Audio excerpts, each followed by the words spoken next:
राम राम सभी को। तो आज मैं आपको बताऊंगी कि मकर संक्रांति के दिन से आप तुलसी माता को बिंदी लगाने का नियम है वो किस तरह से कर सकते हैं और किस तरह से आप इसका उद्यापन कर सकते हैं। तो विधि बहुत ही सरल है और वीडियो को आखिर तक जरूर देखिएगा ताकि सारी चीजें आपको अच्छे से समझ में आए, उद्यापन और नियम भी। आप आधी अधूरी वीडियो देखते हो तो फिर आपको पूरी जानकारी नहीं मिलेगी।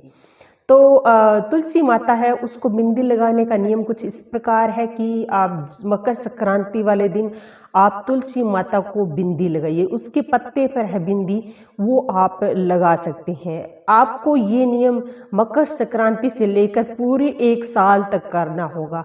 अगर आप गांव जा रहे हो, अपने पीहर माई कहीं भी जा रहे हो, तो जहाँ पर भी तुलसी है वहाँ पर आप उसको लगा सकते हैं, क्योंकि तुलसी माता सभी जगह पर एक जैसी ही होती है।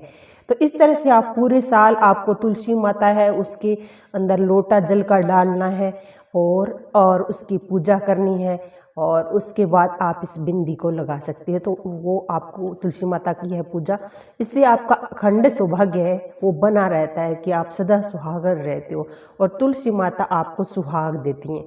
अब आप कहेंगे कि भी रोज हम अगर पत्तों पर बिंदी लगाएं तो पत्तों पर तो बिंदी बिंदी हो जाएगी।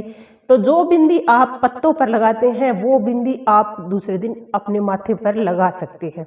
दूसरे पत्ते पर और बिंदी लगा दीजिए या उसी पत्ते पर आप बिंदी लगा सकते हो और वो बिंदी अपने माथे पर आप लगा सकते हो। इससे तुलसी माता आपको सुहाग देती है और आपका सुहाग है वो लंबा होता है, उम्र आपकी सुहाग की लंबी होती है।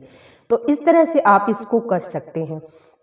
तो जब पूरा साल आप करते हो तो उसके बाद में आप है जो उसका उद्यापन करना होता है वो भी आपको अगले मकर संक्रांति पर जैसे करना। इस साल आपने जैसे इसको शुरू कर लिया तो अगले साल संक्रांति के दिन आपको साड़ी, पैंट, कमीज और सुहाग का जो सारा सामान होता है वो, और एक सोने की बिंदी आपको सुनार के पास से आसानी से मिल जाएगी और सोने की बिंदी के ज़्यादा रुपए नहीं लगते हैं।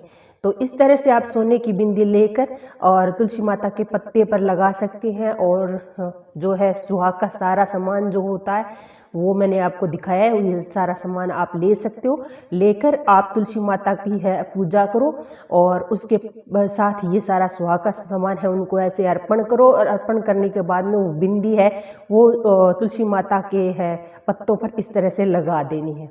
और उसके बाद में आप जब पूजा आपकी सारी कंप्लीट हो जाए तब वो तुलसी बिंदी है वो आप डिबिया में वापस रख के, अब ये जो सारा सामान है वो आपको अपने पीहर पक्ष में किसी को नहीं, अपनी बेटी को या अपनी माँ को नहीं देना है।